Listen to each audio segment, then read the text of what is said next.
What is good, YouTube? Quinn Wade coming to y'all with that instant basketball analysis playoff edition, going live on YouTube on Analysis Playground on there exclusively. And we're going to talk about how the Houston Rockets just absolutely outplayed the Golden State Warriors tonight and forcing a game 7. Um, Obviously, we knew that this would be a series where the Rockets was going to be tested. They was going to be put to, the test early. And the Golden State Warriors had the best player in the series, which is Steph Curry. And they also had the second best player in Jimmy Butler. And we just didn't know what the Rockets was going to be able to do to close games and win games. And that's one of the reasons why they was down 3-1 was because of that reason. But their defense has been fantastic. Let's just be honest about it. The feet movement, staying in front of guys for some perimeter shots, rotating when they supposed to, staying in front of guys even at the rotation, communication to know where you're supposed to be at, knowing where the help is coming from was just absolutely fantastic today.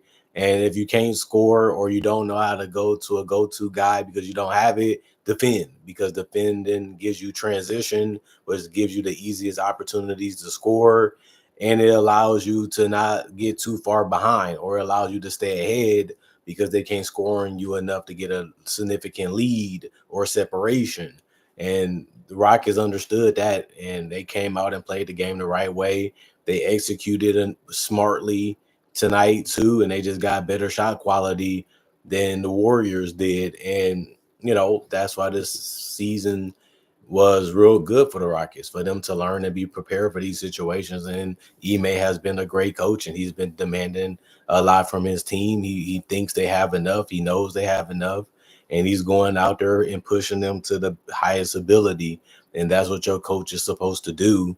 While the Warriors, they did a lot of out coaching, Ime and his team for the first couple games, but then it's starting to balance and even out a little bit. And that's why we have a 7-game series between the Rockets and the Warriors. But the Rockets won the game 115 and 107. Some of the points were scored in garbage time. The Golden State bench came in and played fast and was able to score some easy buckets. Other than that, the game was already over. The Rockets started off strong with a 25-21 first quarter, and they followed that up with a 28-27 second quarter, going into the second half with the lead. And then the Warriors made their run and finished off the third quarter 36-33. But the Rockets was able to win that fourth quarter 29-23 to be able to hold them off and win this game. Amen Thompson, I think he did a fantastic job also. 36 minutes for him, 5 of 13 from the field, 0-1 from three, but he was 4-6 from the free throw line, 7 rebounds, 2 assists, 3 steals, 2 turnovers, 2 personal fouls, plus 10 and plus minus 14 points. Just staying with guys, making it hard for them to be able to score or get the shots that they actually want, and forcing them to settle for shots that's rushed or quick is all you can ask him to do. And he did a fantastic job of that. And then Dylan Brooks didn't score a lot, but I liked his defense. He was 1 of 5 from the field, 0 of 3 from the three-point line, 1 of 2 from the free throw line. He did get 1 rebound, 2 assists in the steal, a turnover, and 4 personal fouls. He's a +1 and plus minus, finished with 3 points, but it didn't really tell the whole story of his game. Alperen Sengun took the most shots on the team tonight. He was 8 of 20 and 0 of 2 from 3, 5 of 7 from the free throw line. He did have 21 points and 14 rebounds, so a double-double for him. He was the only guy that got double-double for the Rockets. 3 offensive rebounds, 6 assists, 3 steals, 2 turnovers, 3 personal fouls, plus 7 and plus minus. They know they got a height advantage. They know they got a physical advantage in the paint, and Sengun showed that again tonight, that they can throw the ball to him and he can get them a shot. Sometimes it's rushed, sometimes it's forced, sometimes it doesn't look that good, but he's trying as hard as he can to get, these shots up and in. And we'll see what he does in the next game, because they're going to need him to have another game like he had tonight, but slightly a little bit more efficient, because, they're going to come out because their season is on the line and their playoff championship ambitions are on the line just like yours. So you got to play a game similar to like this. But the guy that was the hero today was Fred VanVleet, easily the best player so far for the Rockets. Man, his jump shot has been traumatizing for the Warriors. 7 of 13 from the field, 6 of 9 from three. You gotta love to see that. But he also went 9 of 9 from the free throw line. He had 8 rebounds, one of those offensive with 8 assists. He only had 2 turnovers and 3 personal fouls in 40 minutes, which was the most for the team tonight. He was a plus 12 and plus minus and finished with the most points for the Rockets with 29 points and tied Steph Curry for the most points in the game. And nobody seen that coming, but we knew that that's what he needs to do: knock down those open shots and put pressure on the Warriors defense to make decisions. And he was getting to the rim, he was knocking down shots, he was making plays throughout the entire game. And that's what you need him to do as a point guard for this team, because Jalen Green didn't have a good game again. He was 3 of 11 from the field, 1 of 6 from three, 5 of 6 from the free throw line. He also only had 5 rebounds, with one of them being offensive with 3 assists in a block, a turnover, and a personal foul. He was a plus 20 and plus minus, which was the highest plus minus for the Rockets. And, you just like the fact that he was able to cause confusion by him trying to attack the paint or him trying to make shots. And then he just relied on his teammates to score. But you got to love the fact that he wasn't making shots from the perimeter as well as you would like, or in the paint, but he was getting to the free throw line. He was able to knock those down, even when it mattered in the fourth quarter, even though he missed one there.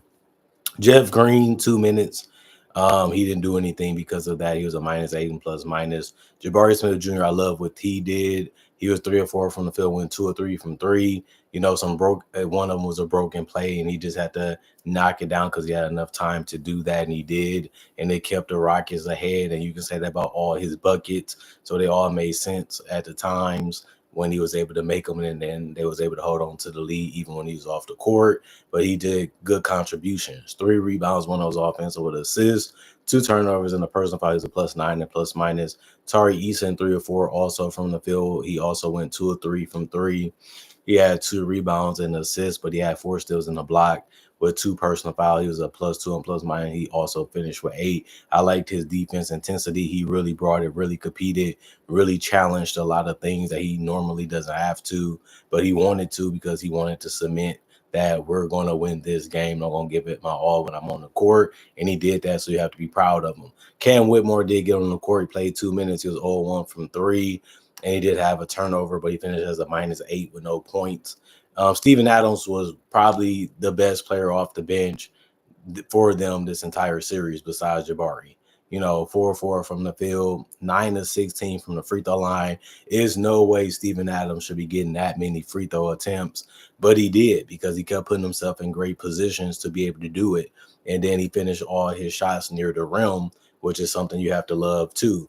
5 rebounds, 3 of them was offensive in 31 minutes with a 1 steal and 3 blocks. He's been a block machine this entire series, and he continued that in this game. 1 personal foul, +15 and plus minus. Just a dominant game from Steven Adams, just much needed for them. And you have to love it, because this is what you expect him to do, and he does it at the highest level, even against the best competition. Aaron Holiday went 1 or 2 from the field because he made a 3, which he went 1-1 from there. No free throws, so he finished with 3 and a rebound and a personal foul. He's a -8 and plus minus. Nate Williams got on the court, played a minute, didn't do anything but be a -6 and plus minus. You can say the same thing about Reed Shepherd. The only difference was he took a 3 and missed it, and he finished as a -6 too. The rest of the guys, Jay Shante and Jock Landale, didn't play. Coach's decision. 35 of 78, 44% from the field, 12 of 30, 40% from three, 33 of 46, 71% from the free throw line, 11 offensive rebounds, 46 total, 23 assists, 12 steals, 5 blocks, and 11 turnovers with 18 personal fouls. And then the Golden State Warriors, they emptied their bench because they conceded that the Rockets just outplayed us tonight, and there's nothing we can really do but bring all our effort in the next game and see if we can beat them again like we have done throughout this series. It's tough when you up 3-1 and you lose back-to-back games. Then you got to try to beat the team at home when they outplayed you in the last 2. But this is the situation the Warriors are in. Draymond Green, the guy that guaranteed that they was going to win a championship this year, He went 3 of 8 from the field in 37 minutes, and he was 1 of 4 from 3 and 1 of 2 from the free throw line. They said, you know what, Draymond, you can have those threes. If you make them, we're cool with it. If you miss them, that's why we let you take them. And it ended up working out. That was a good strategy against him, although he did have 7 assists and still found guys throughout the game for easy opportunities and shots. He also had 5 rebounds, 2 of them was offensive. He had 3 blocks and 4 turnovers, 3 personal fouls. He was a -8 plus minus. He did get another flagrant, which isn't a surprise. He's always doing something crazy in a game, and that's what you expect from him at this point in his career, or you can say throughout his entire career if you wanted to be honest. But it happened again tonight. Jimmy Butler, he was playoff Jimmy, but you would think that he would do more in the fourth quarter. He didn't do enough there. He was 7 of 17 from the field, 1 of 6 from 3, 12 of 14 from the free throw line. That's where he ate the most. And it was really good to see 9 rebounds, 2 of them was offensive with 8 assists and a block and a turnover, 2 personal fouls and a -12 and plus minus for him. He really didn't force really too many shots. He just missed them. But other than that, he had a good game. Stephen Curry did the same. He was 9 of 23 from the field. He was 6 of 16 from 3, 5 of 6 from the free throw line. His looks that he normally gets just didn't drop the way he wanted them to drop tonight. 7 rebounds, 1 of them was offensive, 2 assists, 2 steals, and a block. He did also have 5 turnovers and 4 personal fouls. He was a -11 and plus minus and had 29 points. What I would say is looking at the team tonight, a lot of guys didn't take a lot of shots, and a lot of guys wasn't taking good shots. So you just have to like the fact that your 2 best players had the ball in their hands, was making majority of the decisions, and was taking majority of the shots. That's what most teams want to do, especially in the playoffs, is ride with the guys that got you there, ride with the guys that kept you in the game, and see where they can lead you to, then lead you to a victory. But you can see that they most likely going to have the same strategy in game 7. Buddy Hield, 0-4 from the field. It was all 3-point shots that he took. He got no free throws, so he finished with 0. That just can't happen in the playoffs where you're on the court for that many minutes and you can't make a bucket, even if it's wide open. 3 rebounds, 2 of them was offensive, 1 turnover, 4 personal fouls, a -3 and plus minus. Gary Payton II got on the court too, and he started, but he was 2 of 5 from the field and 1 of 4 from 3. He had 3 rebounds, 1 assist, 1 steal, 1 turnover, 3 personal fouls. He was a -12 and plus minus. He had 5 points. He had good looks and makeable looks. He just could knock those down like the rest of the guys. A lot of these shots they generated was good. A lot of the shots that he was able to get was good. They just couldn't convert them enough to be able to stay in this game and be able to win it before it got too ugly. Kevon Looney played 2 minutes. He had 2 rebounds. 1 of them was offensive with 2 personal fouls. He was a -1 and plus minus. Braxton Key played 2 minutes. He got a steal and a personal foul. He was a +7 and plus minus. Kevin Knox got on the court, got a turnover. He was a +7 also. Trey Jackson Davis got a dunk. He was 1-on-1 from the field because of that. He had 2 rebounds. He was a +7 and plus minus, finished with 2 points. Santos was 1-on-1 from the field because of a shot in the paint. He had an assist. He was a +7 and plus minus with 2 points. Quentin Post was able to make a 2 in the 3. He finished 2 of 6 from the field, 1 of 4 from 3 with 1 offensive board, 2 assists and a steal. He had 5 personal fouls. He was a -9 and plus minus. He ended up having 5. Moses Moody, 5 of 13 from the field, 3 of 5 from 3, 2 rebounds, 1 of those offensive with an assist, a block, a turnover, a personal foul, which I would say 2 personal fouls. He was a -16 and plus minus. He finished with the most points off the bench with 13. And I like the shot selection that he had. I liked the looks that he got. And he ended up playing a good game from them. They needed somebody to come off the bench and help him. And Brandon Podziemski was starting. He didn't start tonight, but he was 4 of 9 from the field, 2 of 6 from 3. He did have 7 rebounds, 3 of them being offensive with 3 assists, a steal, 2 turnovers, and he did have 3 personal fouls. He finished with double figures also with 10, and he was a -3 and plus minus. Then Pat Spencer was going out there competing, playing hard. He finished 3 of 3 from the field, 1 rebound, 1 assist, 1 personal foul. Is a +7 and plus minus. He has 6 points. You know, Moses Moody and Podziemski are 2 key players to what they're trying to do offensively, and they're shot makers and playmakers sometimes too, combo guards.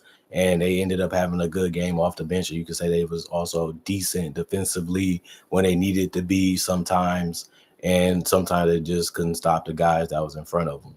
37 to 90, 41% from the field, 15 to 49, 30% from three, 18 to 22, 81% from the free throw line, 13 offensive rebounds, 42 total. They lost that battle, but they did win the assist battle because they had 26. They lost the steal battle by half because they only had six. And then they won a block battle because they had six. They had more turnovers with 16. They had way more fouls given to the Rockets with 30. They couldn't contain them. They couldn't stay in front of them. They couldn't force them to take tougher shots.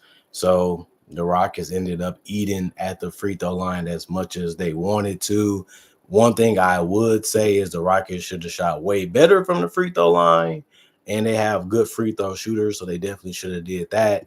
But it also shows you that the Golden State Warriors can be a step behind, and they also can be a little bit frustrated with the fact that they want to be physical, or they want to be able to catch back up after they get blown past.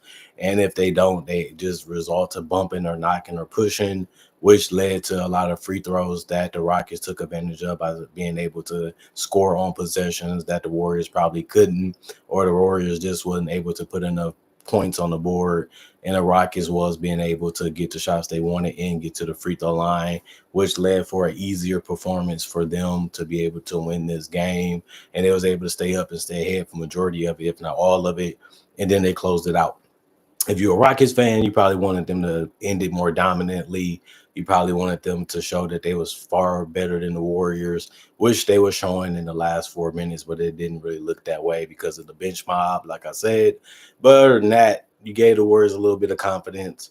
You gave them some things they can look at and say, we did this right, we did this wrong. And you just have to go about it the same way and try to find a way to execute better in the fourth quarter. So that way the rebounders and ability to have those second chance opportunity or those free throw opportunity are still there, but you still got to make shots from the perimeter and get to the rim and finish too. If you're able to do that, you have a good shot at beating the Warriors in game 7 at home. And that's what you work for. That's what you put the work in to get, is home court advantage. Now you got it. Now you should be able to use that to your advantage and take care of it. Obviously, I'm going to be honest. I picked the Warriors to win this series in 6. So I already look wrong on that. I'm just going to laugh about it and say they should have won this series in 6. They blew some games. They overthought some games, but it happens. Like I said, it is fun in general to be able to feel that it's bragging rights to get some of them right. And I did get some series right, already, but that was one that looks bad now, but we never know who's going to win this series until it actually happens. So that gives us something to look forward to. That'll give us something to watch and to see if the Rockets can actually finish them off by winning 3 straight games, which is hard and tough to do, but so many teams have done it before. So there'll just be another one. And the Warriors obviously don't want that to happen. So they're going to do everything they can in their power to make sure they advance as they should. But you never know. That's why you in this situation, because you're going against a great team and you feel that you are 1-2. So let's see which one is better. Other than that, comment, like, subscribe, share, hit the notification bell for more analysis. And if you're just trying to do conversation video just like this and various NBA only topics, also do breakdowns with real footage of legends, current legends, rookies, and all the future stars.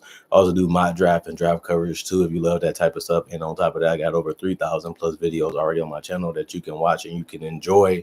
Not only that, I make videos each and every day about NBA only content. So you always got something to watch. You always got something to laugh at. You always got something to enjoy on this channel, and I guarantee that you will love it for that reason, because most people do, and most of my fans found the same thing out when they chose to be a subscriber or follow me on other social medias too, because that's also on my channel. And I also have my email on my channel if you want to contact me for any reason that's not in the comment section or on my social medias. Other than that, hope you guys having a good day. Hope you guys having a blessed day. The weekend is here, so hope you guys having fun, having some rest, and doing some things that keep you happy. Remember, stay positive as much as you can throughout your day, because that's all you can really do for yourself, and that's the best thing you should be trying to do. Continue to focus on goals and set new goals so you can have something to look forward to and have something to be happy about. And not only that, stay blessed as much as you can. That's all I can hope for y'all, because that's what y'all hope for me. Let's continue to try to make 2020 5 better than 2015. That's my one goal this year.